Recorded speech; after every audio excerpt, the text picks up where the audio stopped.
Welcome to Vaguely Scientific, where we dive into the deep end of curiosity and surface with theories that are more Schrödinger than certain.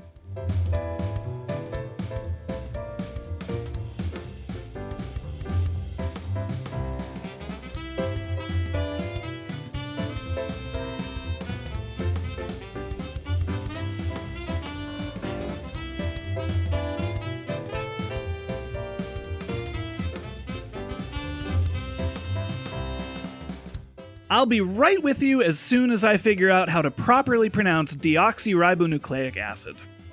I am Derek. That's right? Yeah, you nailed it. Awesome. Got it in one. Cool. I had to look it up. And here to show us how not to explain quantum physics, it's Jim the scientist. Hi, Jim. It's turtles all the way down. Yes, it's a fractal of turtles. Yeah. And joining us in pretending we know what we're talking about this week, it's Joe!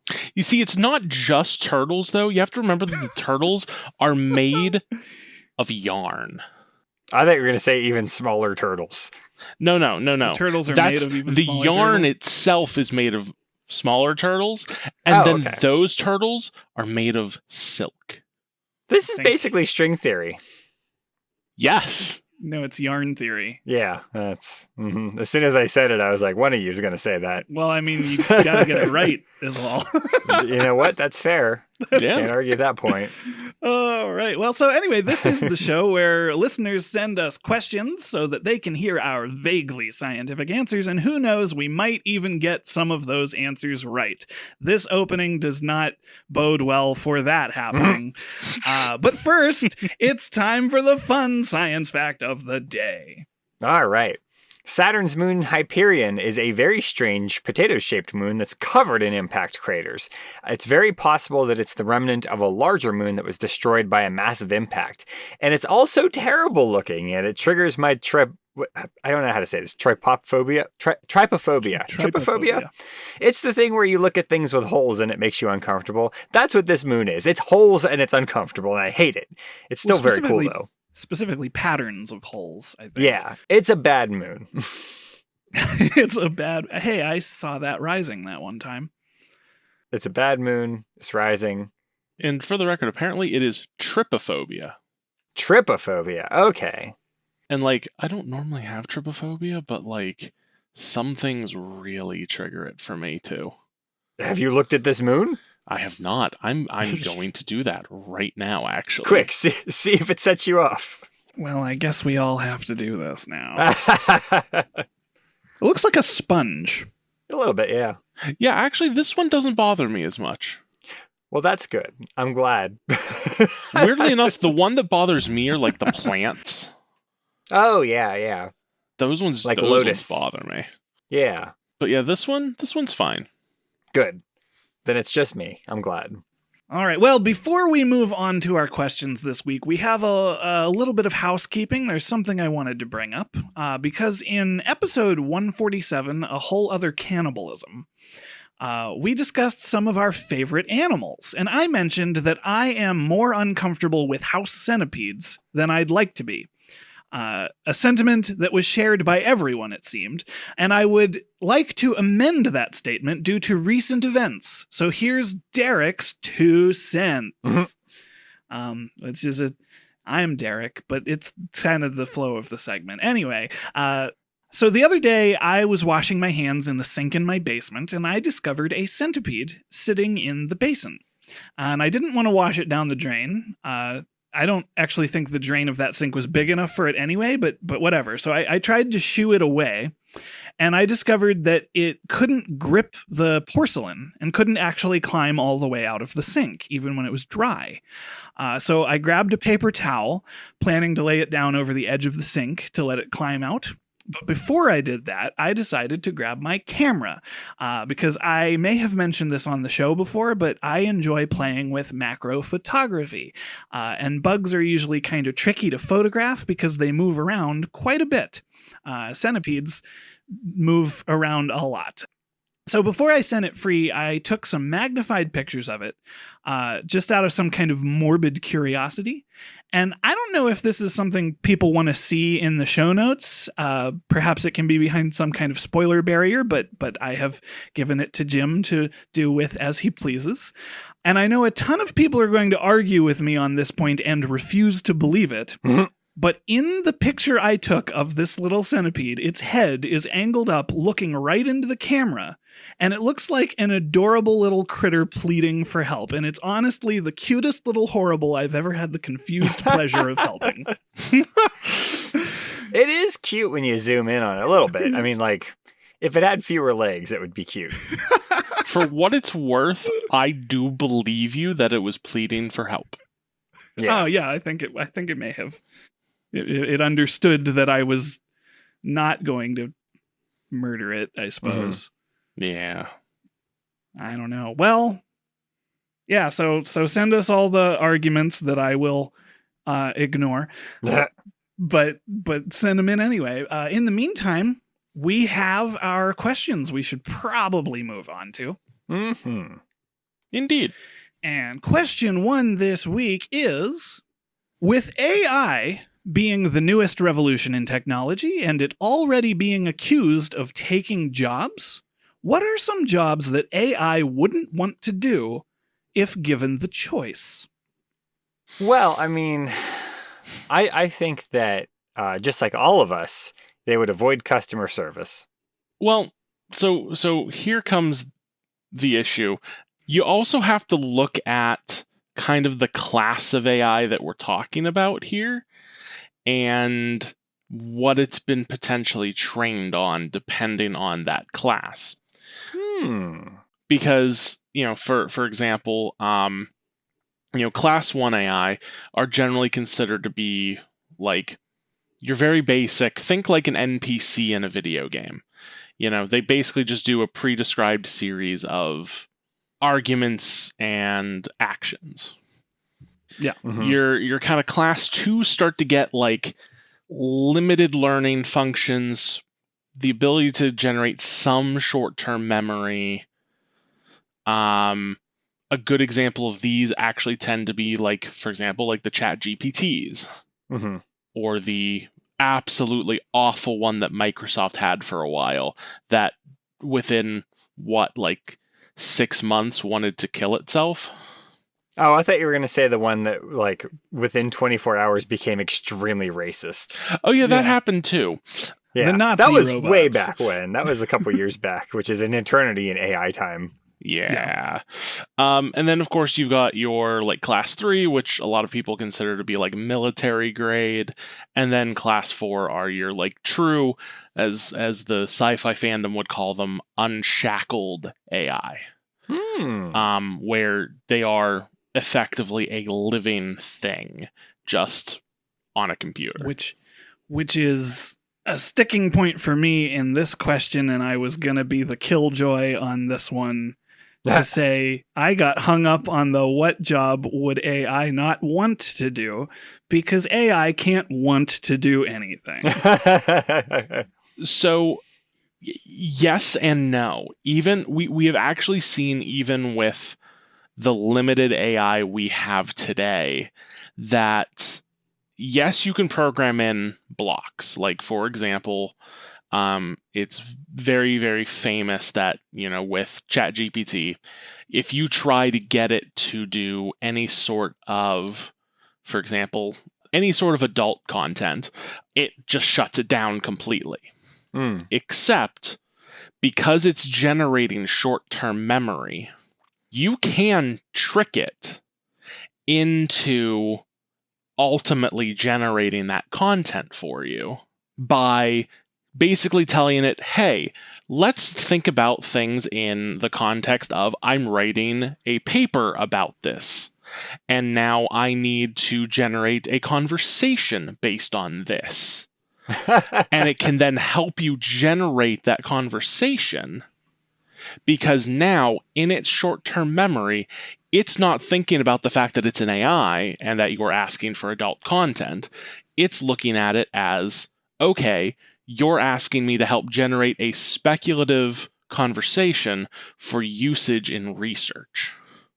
Sure, and that's to some degree playing with logic. Absolutely. And getting around the programming that restricts it from those responses, but that is not the same. Like those blocks that are put in, that is not a computer that wants to avoid giving objectionable content. So it is still just following program. And that's interesting that you bring that up, because there have been philosophical debates in which people have convinced ChatGPT and other similar chat. It's all ChatGPT as far as I'm concerned. But they have gotten it to follow threads of logic to say objectively whether or not God exists or whether or not certain religions are true. And it is entirely all just playing with the logic and getting it to say what you want it to say. Yeah. But that doesn't mean...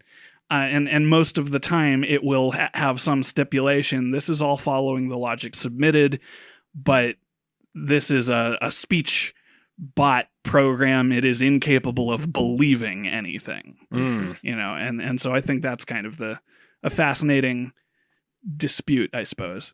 And I think even with that, like, there is some argument that could be made that, at least with, again, speaking with about the AI that we currently have, and who knows what the military is working on, but we'll ignore that for now. That's what they want you to do. You're not wrong, but because you got to figure, again, as we've seen with most technological advances, the military is usually 10 to 15 years ahead of what's been released on the consumer side. Sure. But neither here nor there. With something like ChatGPT, since that's actually been released on a consumer level, you kind of actually have to wonder, does it actually have a want to do these things, since the logic works? I would, and I'm not as knowledgeable about philosophy as I would like to be in this, but without providing like hard examples of anything, I often have looked at things like iRobot, and Detroit Become Human is a good example of like the idea of the computers developing sentience. And while I think that makes for an interesting story and is often a metaphor for something else most of the time, I am one of those people that is of the firm opinion that they are still robots.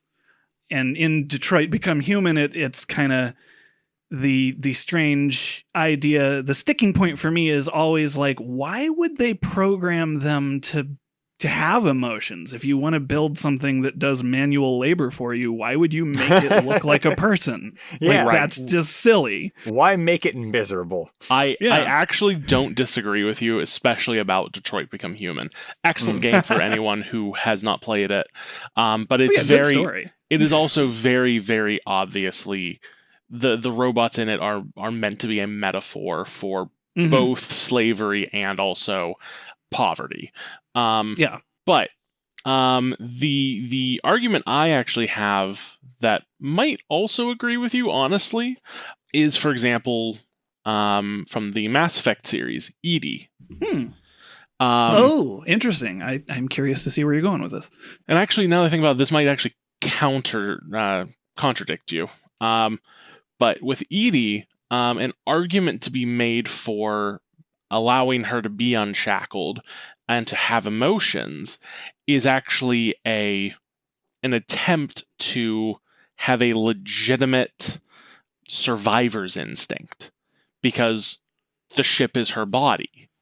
And so while she's allowing these, let's face it, these parasites inside of her, ultimately her job is to protect herself.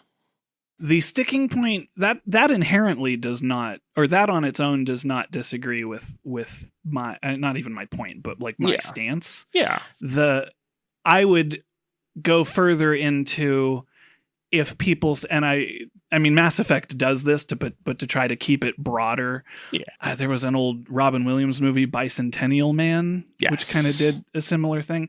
The idea that a robot can develop true emotions, I would always stick on the point of like, you can't, that's qualia at that point. That's not being able to see into another person's brain. So you can never truly prove that a computer has emotions, but at the same time, you can write a story, which I believe Mass Effect did. You can write a story where the author specifically tells you this is how it is. I see, and with that being That's fiction, fair. I think I accept that. That's fair.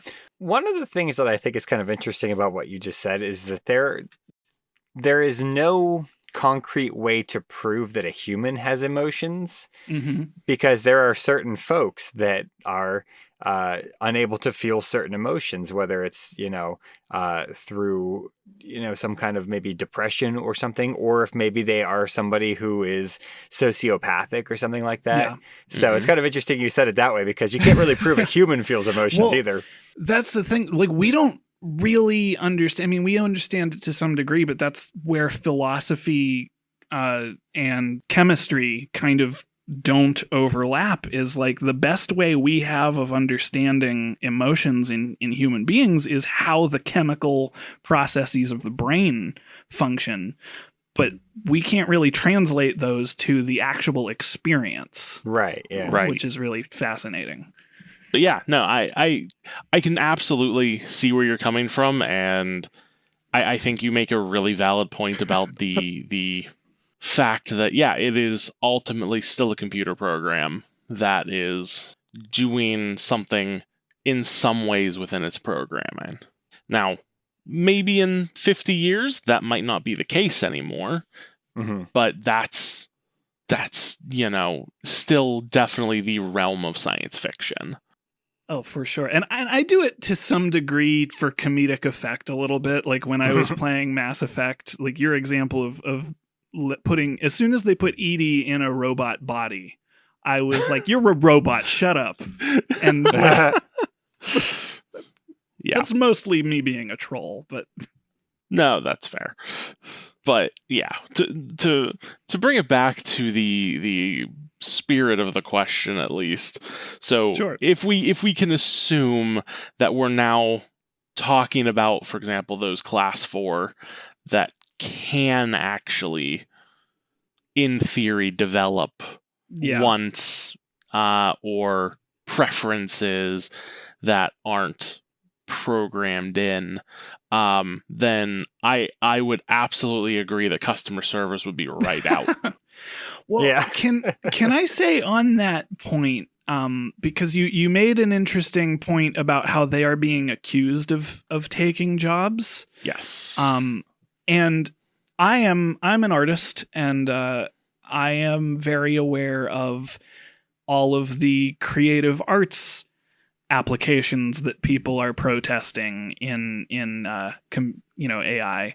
And there are things that I think we should use computers for, and I don't necessarily think it is always AI, because here's my first example, because you bring up customer service. I'm looking at self-checkout lines in grocery stores, which are not AI, but they're automated computers, and I absolutely think that those should replace people, because anyone I know, and even when I worked retail, taking people's money at the cash register is not a thing that you should have to do anymore, as far as I'm concerned. That is fair. I've certainly never met anyone who enjoys doing it.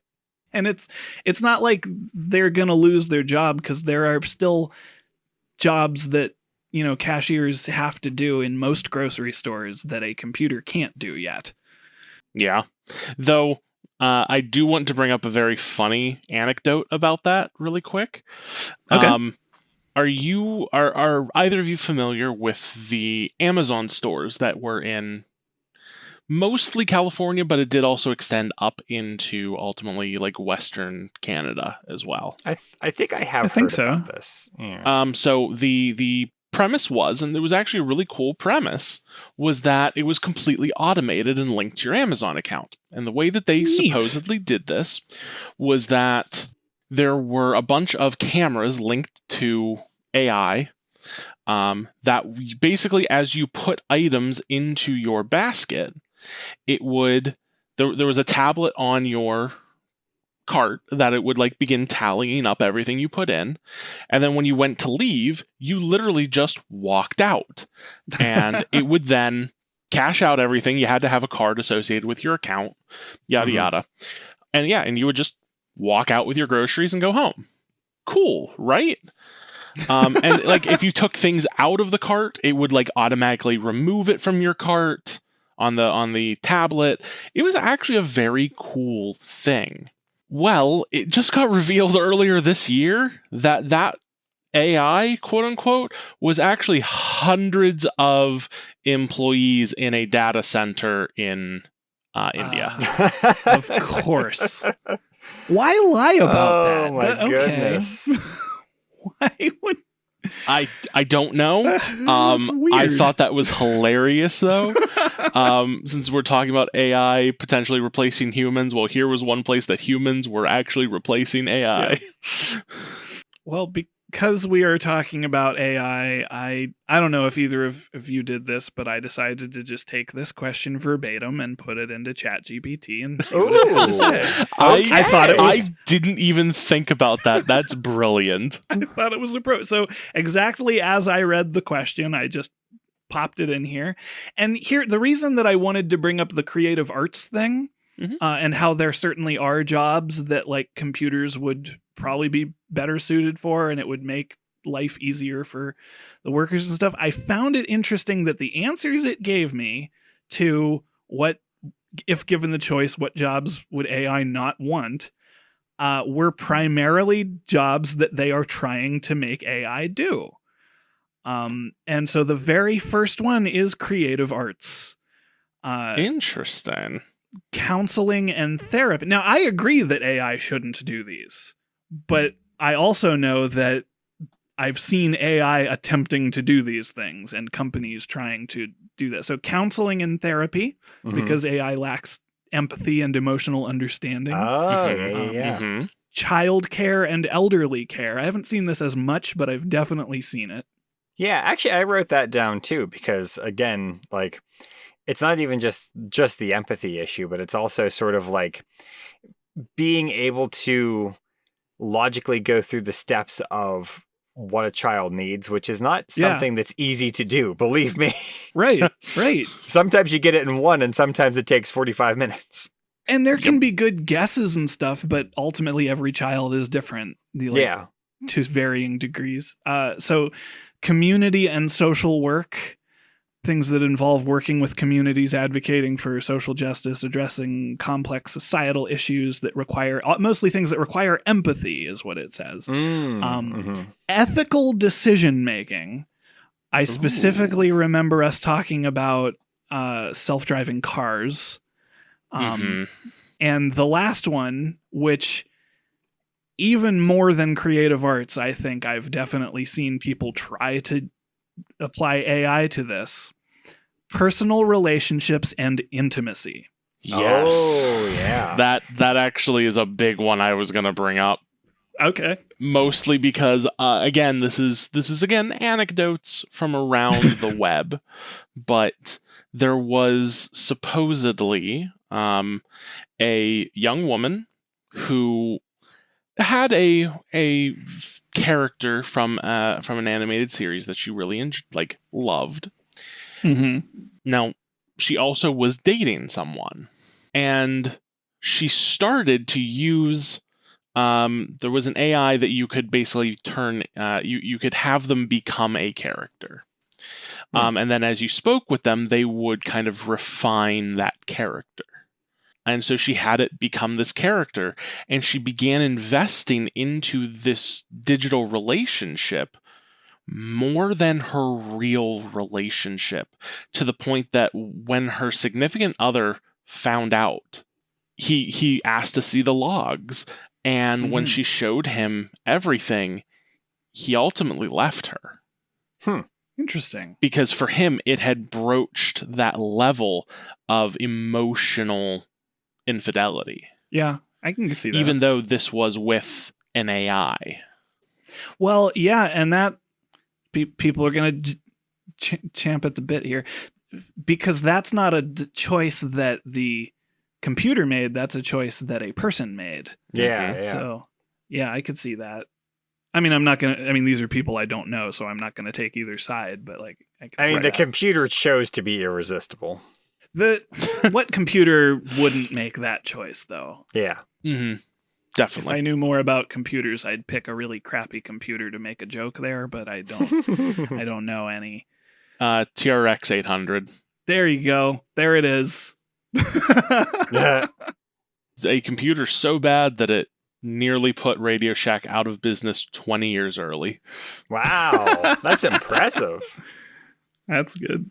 Yeah. Well, I have an anecdote also to share that is tangentially related to this, because I am now aware of fairly sophisticated artificial intelligence generated music, which we're living in post-apocalyptia now, is as far as I'm concerned. And this is, we've done this to ourselves. But so there's AI music writers, which, much like the image generations, I played with enough to make dumb little songs to see, how it worked. And what's interesting about it is it samples very basic things. It understands basically an A-B quatrain. And if you try to deviate from that, it gets really confused because it can't actually understand the difference between sheet music writing individual parts, and it can't understand the difference between a piano and a singer. So that's all kind of interesting. And the anecdote I want to share on that is, while reading about people making songs with this software, I came across somebody who had made the comment, I wish I could like write in italics or in brackets or put asterisks in to kind of like show where I want certain things to happen in the music, such as like emphasizing certain syllables of words or keeping things on the meter. And I wish there was a way to notate that. And I was like, guess what? There is a way to notate music. Like, it's called writing music. Yep. The music generation is actually, it's along the same lines as the thing that's actually, to me, the most terrifying thing that we've gotten to with AI generation, which is voice copying. Yeah. Because it's along the same lines. Because I've seen some really, kind of cutesy, funny things where like they've now trained an AI, for example, to be able to make Cartman sing most songs that are publicly available. And honestly, like those are pretty funny. And the guy who makes them has very obviously been like, this is AI generated. I'm not making any money off of this. Like, this is just for fun. And that's, to me, fine.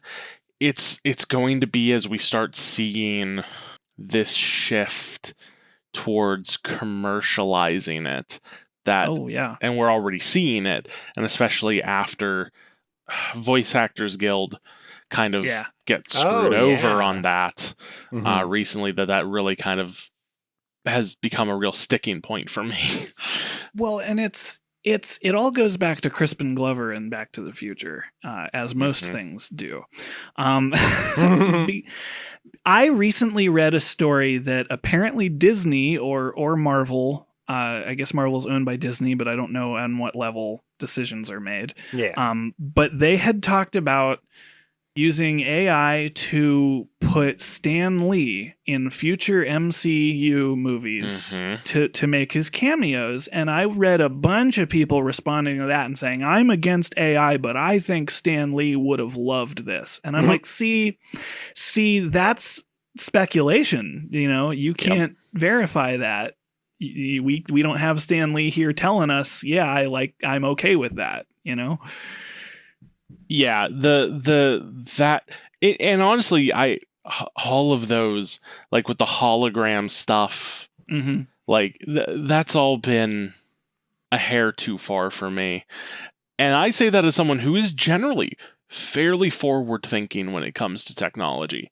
I am in technology. I work for a software development company, but like that just seems disrespectful. Yeah, it really does. Well, technology is a tool, and your problem is with the application of it. I think that's totally valid. Mm-hmm. Yeah. I think that it's one of those things where it's the idea that the person who came up with the idea, their heart is in the right place. But in reality, it's actually quite ghoulish. Yeah. Yeah. And I also hate to say it, I would almost be okay with it more if the person was okay with it. Yeah. But the fact of the matter is, most of these decisions are being made by their estate. Yeah. Well, yeah, and that's in the same vein as someone giving life rights to a film or something. Like if somebody signed up, like Elton John had a movie come out about his life, and he signed off on it, and he was perfectly okay with it. Yep. At the same time, Freddie Mercury, who has been dead for a very long time, had a movie made about him, and the rest of the members of Queen signed off on it. Like that's different. Yep. No, I agree. I think it makes a big difference, at least in my own mind. Oh, I'm going to play devil's advocate now, because does that mean it is wrong for us to write researched biographies of historical figures? You see, and that's a fair question, because, well, and again, it comes back to, I think, with a movie, you are not necessarily, and assuming you're not using some sort of CGI to generate their specific image, like if you are casting someone to play a role, that to me is one thing.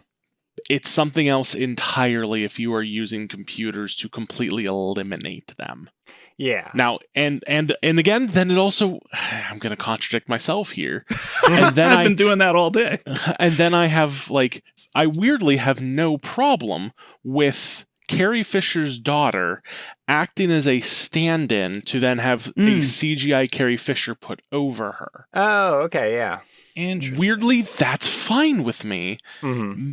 But if they were to simply put Carrie Fisher in something, I would have a problem with it. Well, it's funny because I feel like there's a point where I think audiences should just try to get comfortable with people being recast. And I agree. Fair. And I think that, if they wanted to do something Princess Leia-ish, they could just recast Princess Leia, which, I mean, some people would find that to be like, oh, well, Carrie Fisher is the only Princess Leia. And it's like, okay, yeah, but I mean, like, we can do other things with this character. I don't know. I am okay with this because her daughter is okay with this. But like, in a vacuum, it's also one of those things where there's a lot of leeway that we could be giving franchises where we could recast people and be okay with it. Well, one of the things with this example is you're kind of talking about this specific thing being all right, in the opinion of everyone relevant, but the issue being that it will then set a precedent. I generally agree, and this is a funny thing to say, but like I am staunchly against blanket rules. That's fair. The irony. Yeah. Here is my blanket rule. I hate blanket rules. Right. Yeah. And that's kind of like in that specific situation, it makes sense. And I don't think, but at the same time, Crispin Glover in Back to the Future, it was basically the same thing, not a relative, but basically the same thing. And I think that was wrong. And I don't think you can cite either of those examples in a future example. It has to be a case-by-case thing. That's fair. Yeah, which is actually interesting because since we're talking about Star Wars, James Earl Jones retired, but has Oh. basically given the blessing to be like, hey, use my voice samples to make an AI Darth Vader voice. Yep. And Interesting. I think that's tremendously interesting because he's still here to do that. He is giving permission to do that. Which that to me eliminates Mhm. all issues with it. Yeah. And B, Darth Vader's voice is already synthetic because it's coming Yeah. through the little Right. masks. Yep. But James Earl Jones didn't say he said use my voice for this character. He didn't say just use my voice for whatever. Right. So Yes. you can't take James Earl Jones and have him say some politically horrible thing. Yeah. You know, Right. that you're still not allowed to do that. And Unless it's politically horrible in the Star Trek universe. Like, well, that's what, Darth Star Vader Wars. can say it. yeah. Did I say Star Trek? You did. Whoops. Battlestar Galactica. Yeah, unless it's There we politically incorrect in the Doctor Who universe. There we go. Yep. Yeah. All sci-fi is one thing. It's fine. Yeah. Yeah. Super Hulock? What? Huh? Super. I know that we definitely didn't fizzle out on this conversation, but I'm looking at my stopwatch, so I am gonna we've been going a while Yeah. on this one. There is one last thing I want to mention. Go for it. And that is that I suspect that back to the sort of the original spirit of the question, or I guess the original wording of would given the choice, what jobs would they try to get out of? And one of the ones I was thinking of is working around giant magnets. Yeah. All right, you win the answer. Yeah, so Yup. like you shouldn't Yup. be a robot that works or an AI that works around MRI machines or like junkyard magnets or anything like that. Yeah, they have. I mean, I knew this could go either completely a joke or we could get into a really heavy philosophical discussion. I was here either way. you Yeah. know? I was like, honestly, I think this has been a really good discussion. Yeah. And I think that the cool thing about it is that we're having this discussion now while everything is still unfolding. Oh Yeah. yeah. Because next year, this discussion would be very different. It's a conversation that is going to evolve for sure. I would actually like to, in a year's time, maybe come back to this. Yeah. You're gonna have to make a note of that because we'll forget. Yeah. I was like, yeah, let's make a note that in 1 year's time we revisit this question and where things are. Listeners, let us know your thoughts on AI. I know there are going to be paragraphs. There's more we could say. There might be some we cut. I don't know. But in the meantime, we do have a second question this episode, and that is there a way we could harness energy from stars more efficiently? Dyson spheres. Dice, that's the first yes. thing on my list. That was the last thing on my list because I started small and worked my way out. I did the opposite. I started big and then got small. Actually, no, I got big and got bigger. I want to start with 2 points. The first point is a meta point, and that is that I don't have a lot of notes because both of you are on this episode. The second point is kind of a question a little bit, I guess. But my interpretation of this question, I assume because stars produce tons of energy, just a huge amount of energy. Yes. And most of it is my understanding because we don't process energy as efficiently as we could like on Earth. So most of that energy from just our sun must be wasted as far as I understand. Yes. So that's kind of like if we could harness, here's the point I'm getting to, I guess. If we could harness energy from the sun as efficiently as we wanted to, whatever hypothetical that is, how much energy would that mean that we would just not have an energy crisis? Correct. Yeah. Okay, cool. Like, let me put it to you this way. Even if we could only harness energy from the sun at the efficiency of our current solar cells, but we were able to put them in a more direct fashion, we could already eliminate the energy crisis. We should do that. Hence a Dyson sphere or an Alderson disk. So, like I said, I actually started big and got bigger. So, Jim, if you want to go first, since you started small, let's go yeah, there. sure. You went in the same direction, but at different starting points. Yes. So one thing that I did note is just that if we did invest much more just in solar panels on Earth, that would already be a start. Because right now, you can choose to get solar panels put on your roof. And a lot of people do that, but the roof is super wasted real estate just everywhere. Any roof you can think of is just wasted real estate. Unless there's there's rooftop gardens and there are some roofs that have stuff, but a regular sloped house roof there's nothing. And if you took every house in a neighborhood and slapped solar panels on it, that would already be a start. And you could do this across the entire world, and you would be able to pump out tons more energy than we do right now. Because the roof is just a roof.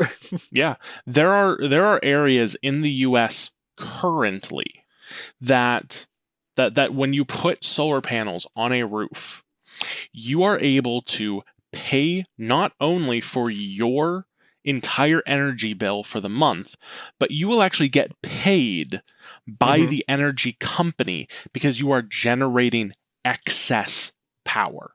Yeah. And that's a thing that I think is a big point to make, because there are places in the country where that's not the case, but any little bit helps. And if you did that on every house, then that would be huge. Yeah. A good example of it not being as efficient would actually be here, in kind of the northwest, or I'm sorry, northeast. Why did I say west? But here in the Pacific Northeast, where, we do get a good amount of cloud cover, a good amount of rainfall. Not only that, but most of the year, the sun is not in a good position to really get high enough, or maybe not directly overhead enough to really get those solar panels going. But even still, you get something.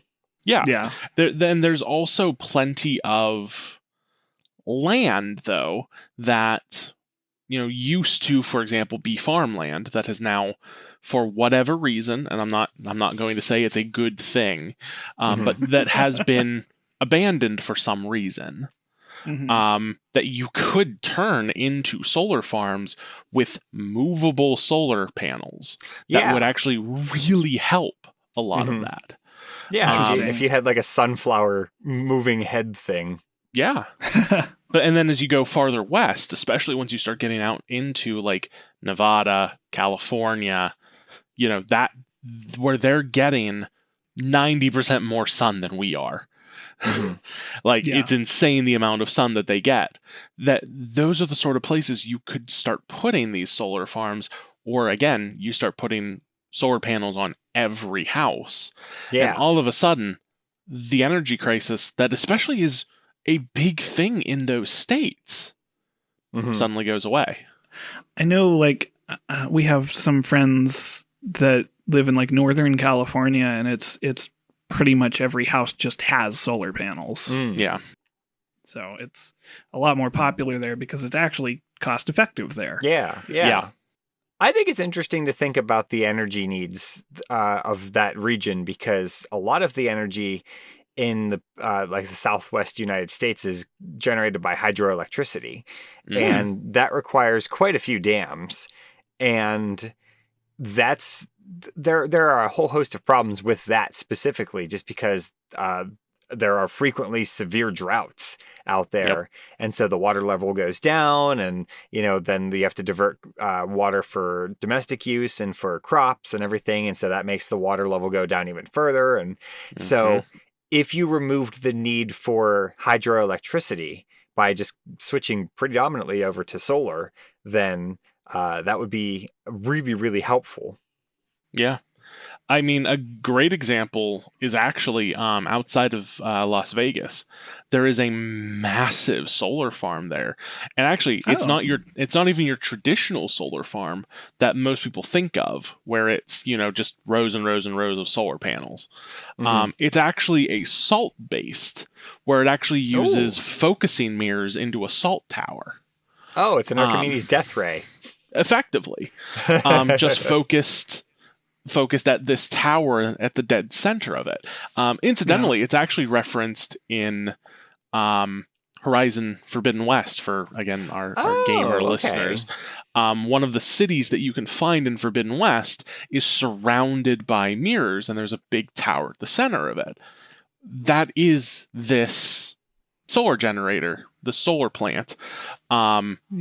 Just they've taken it and expanded it because it's also, several dozen years in the future, so it's expanded and become a bit more accepted. Mm-hmm. I think it's interesting that is near Las Vegas, because Las Vegas is pretty famously near Hoover Dam. Mm-hmm. Mm-hmm. And same idea. It's, again, you're looking at mostly hydroelectric power, but some companies have really begun looking at the fact that it's just desert for miles and miles and miles. Let's do this instead. Yeah. Let's put what do they have? They have out the there. sun. Yeah. Mm-hmm. And I think that's a great usage of this land that has traditionally just been left alone and untouched because it's been fairly uninhabitable. Mm-hmm. Yes, it's mostly not good farmland because it's too dry, right? Yeah. Right. Now, if you don't want to have to deal with building solar panels on Earth, there is always the option of building solar power stations in space. Ooh. And I was reading a little bit about this. I've sort of first became aware of this concept because of SimCity 2000. Mm-hmm. So one of the things you could build in SimCity 2000 are called microwave power plants. And the way that they work is that there is a solar power station in space that then beams that energy down in the form of microwaves to the ground. And in SimCity 2000, one of the disasters that are programmed into the game is that the microwave beam just misses the power plant and hits your city. I'm having flashbacks to us talking about nuclear pizza. Yep. Yes. Same idea on a much larger scale. Yeah. Now, what I was reading today was that apparently the real concept wouldn't beam a tremendously focused. You would actually have to build a fairly large collection disk, and in theory, a human could walk across this disk and suffer no ill effects because it is not a very strong amount. That's why you have to build a big collection disk, and then it focuses it back into usable power. But in a lot of ways, it's a little bit less efficient because it's taking the same geographic footprint, and instead of just using solar panels in that geographic footprint, you are making this big collection disk, and you got to build space solar panel. It's like a whole thing. And it's if we ever got to a point where building things in space was a useful and easy thing to do, then maybe. But at the moment, I don't think that would be particularly helpful. Yeah. Is what you're describing basically like a giant satellite dish? That kind of dish? Yeah. Effectively. Okay. And then kind of along those lines, another aspect I did look into, but again, since I had started at Dyson Sphere and gone bigger, I kind of dropped that off, was, and I'm going to make some Gundam fans out there very happy when I say this, space elevators. Ooh, yeah. But similar idea where you would build a grid effectively around the Earth, which you could then line with solar panels, and then you're not necessarily relying on transmitting that energy wirelessly, because you would have thick, massive cables running from this grid down to the Earth, which is how the space elevator would actually rise and fall again. And you could run that power down those. Yeah. Like I said, I was looking big and then got bigger. Yeah. That's actually, is that what they did in Reconquista NG? And Double O. And that's right. I forgot about Double O, which is funny because I'm starting to rewatch it. So yes, but for those who are familiar with Gundam, yeah, in Reco G and in Gundam Double O, that's effectively what they did. But yeah, so once we get beyond that sort of big, we start getting into things like, have you guys heard of the Alderson disk? That You sounds said it familiar. earlier. Yeah. Yes. So an Alderson disk, admittedly, is completely hypothetical. I mean, all of these Okay. are, but this is basically a giant platter that has a thickness of several thousand miles, with the sun kind of sitting in the center, and then the outer perimeter is usually out to the orbit of, let's say, Mars. Basically, the idea is that the inner ring of that disk is just lined with receptors to absorb the energy from the sun. And then because you are on a physical structure, you don't have to necessarily worry about how you are going to transmit that energy. It's just transmitted via infrastructure. Okay. A similar thing is, I'm sure a lot of people have heard of, like, a Dyson sphere. Yeah. Which, for those who haven't, a Dyson sphere is when you actually encapsulate the sun or a star in some sort of device that not only can people live on, but then also is designed to absorb as much as physically possible of the energy being released from the sun. Now, the downside to a Dyson sphere is, again, you're blocking the sun, which means all of your planets are going to drop in temperature. Yes. Yeah. Well, the thing that I'm looking at here, because I looked up a visual representation of an Alderson disk to kind of solidify it in my head, and I'm not going to pretend to understand astrophysics, but this thing is effectively much, much bigger than the sun. Yes. Which I feel like that means you need more material than there is on the sun. Or in the volume of the sun anyway. And then that's going to change what things are orbiting around. Because it is now it has more mass than the sun. Yes. So, and let's also not talk about the fact that whatever material that disk is made of has to withstand stresses that we have not even begun to imagine. Oh yeah. See, I didn't even think of that. Yep. I was just reading the Wikipedia thing, and it's like, building a megastructure of this magnitude would require an amount of material that far surpasses the amount of material found in the solar system. Yep. You mentioned Gundam, and now I feel like I have to counter with, I'm familiar with Gurren Lagann. We could do it in that. Yeah, that's true. Personally, I've always been more of a fan of the Dyson sphere over, like, again, like, Dyson sphere is the small end of what I looked at. Alderson disk being the next. And then wait, there's more? Have either of you heard of the Matryoshka brain? I feel like I might have. So a Matryoshka brain, which is of course named after the Matryoshka dolls that like stack into each other. Oh, Matryoshka dolls? Matryoshka, yeah. I must be saying that wrong. I apologize. Matryoshka? No, you're fine. Okay. Matryoshka. Yeah, Matryoshka, but Russian nesting dolls. Yeah. Okay. The idea is you actually have a Dyson sphere at the center. And then you begin to encapsulate the Dyson sphere with other machines to ultimately create a star-sized computer. Oh, interesting. It's turtles all the way down and Russian nesting dolls all the way up. Yeah. Yes. But no, it's actually kind of this was proposed in the late 90s by a gentleman by the name of Robert J. Bradbury. Yay.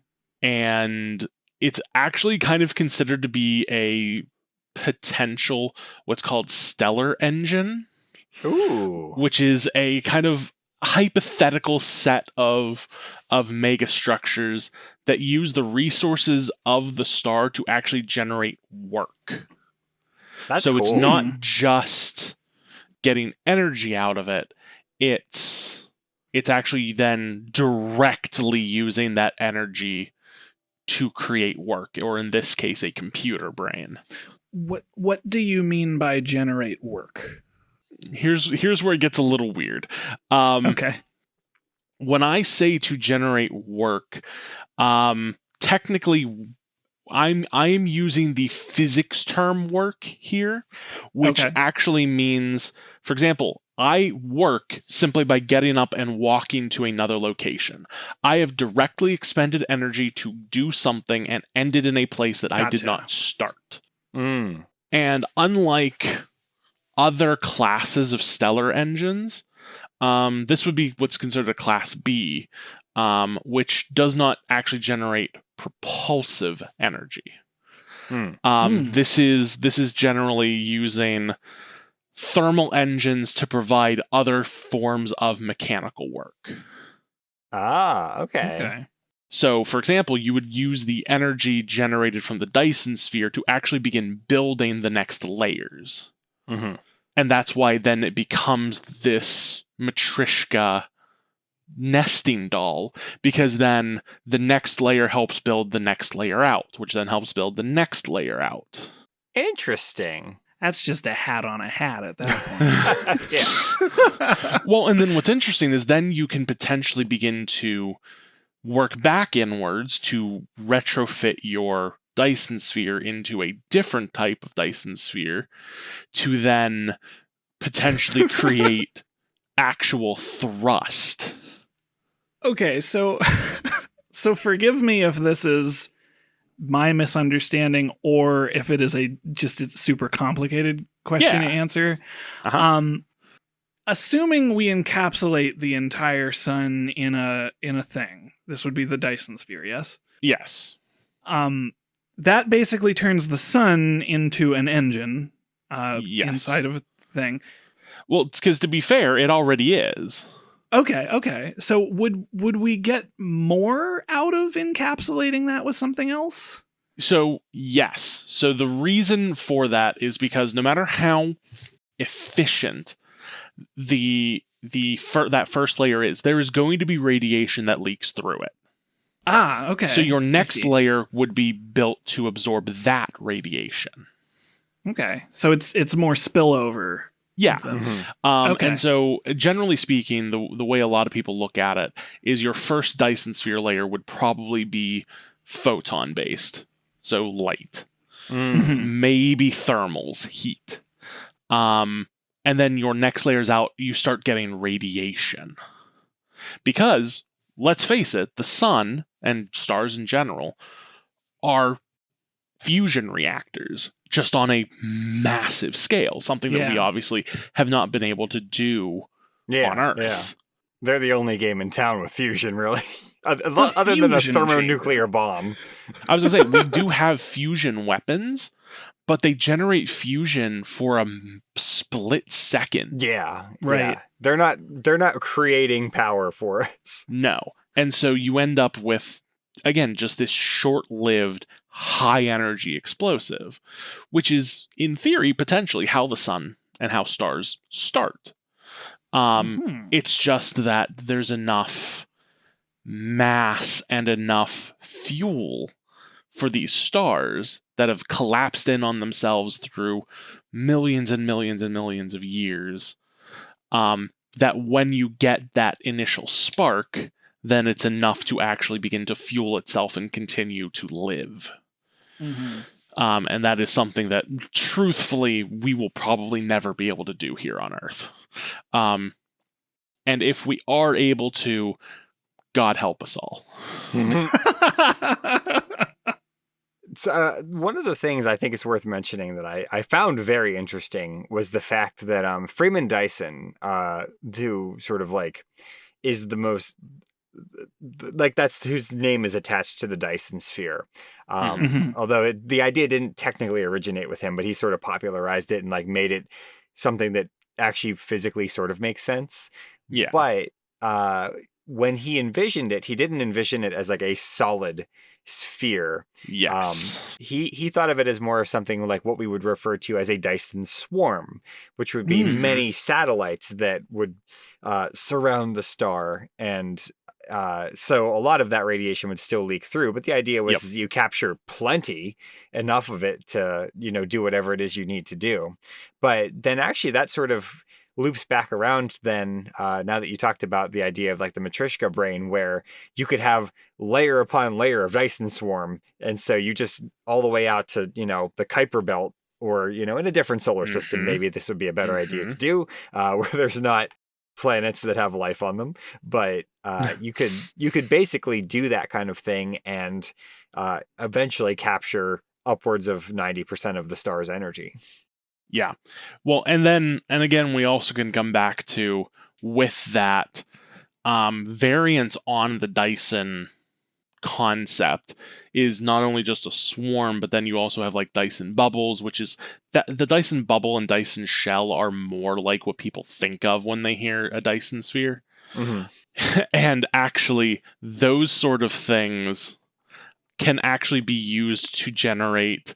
For example, there was a study from Yale University that proposed a star tug, which is effectively you'd be able to use a modified Dyson sphere to basically pull the sun along with you to another galaxy, and then be able to then start creating a different type of Dyson swarm, i.e. multiple stars linked together. Ooh. Eventually you could wrap a galaxy in one of these. Yeah. Because I've been hearing the term Dyson sphere being thrown around a lot, primarily by the two of you, for about 2 years now. I'm gonna estimate about 2 years ago, and every time I hear the term Dyson sphere, I immediately picture the Dyson ball. Yes. And I just had to look it up because I wanted to confirm the Dyson sphere was popularized in 1960 based on a book from the 1930s. And the Dyson ball was invented in 2005. So the sphere actually did come first. Yeah. So and also, just to put it out there, that if anyone here is interested in learning any more about this, there is a YouTube channel that I do highly recommend. I'm going to butcher the pronunciation of it, but it's Kurzgesagt. Oh, yeah. Kurzgesagt. They actually did an amazing video about the Dyson sphere. And actually, they themselves have actually funded research into potential Dyson technologies. Not the vacuum. And it's actually very, very interesting, and I highly recommend their video on it if you've not seen it. That's really cool. Yeah, I love that channel. I need to subscribe to it because I never know when the videos are coming out. So that's why they designed that feature. Yeah. Yeah, they're great. I highly recommend them for all of your science needs, but also this one in particular was excellent.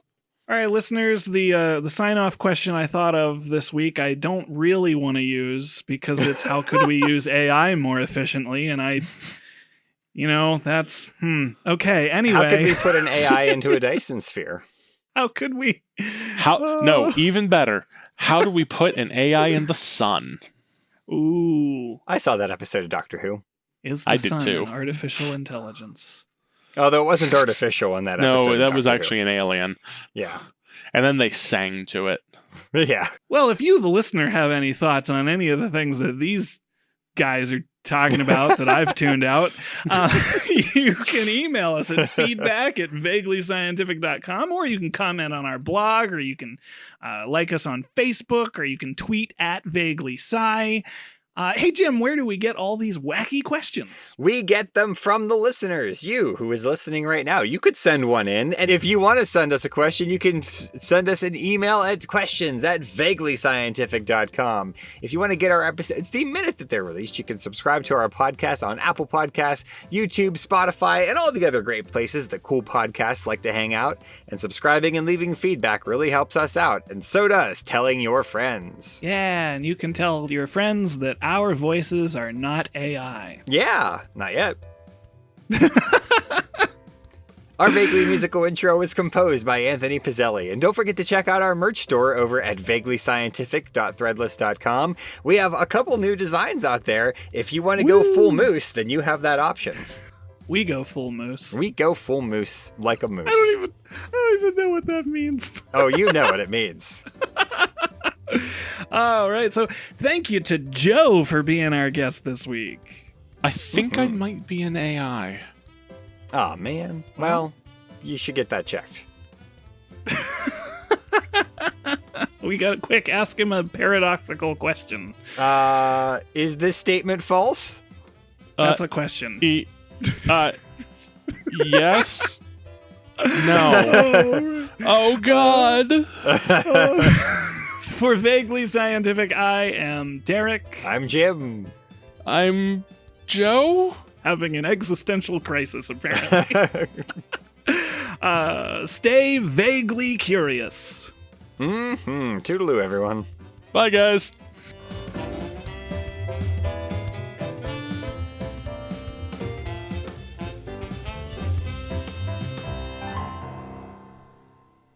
Mine was not a very sharp, but hey, it's there.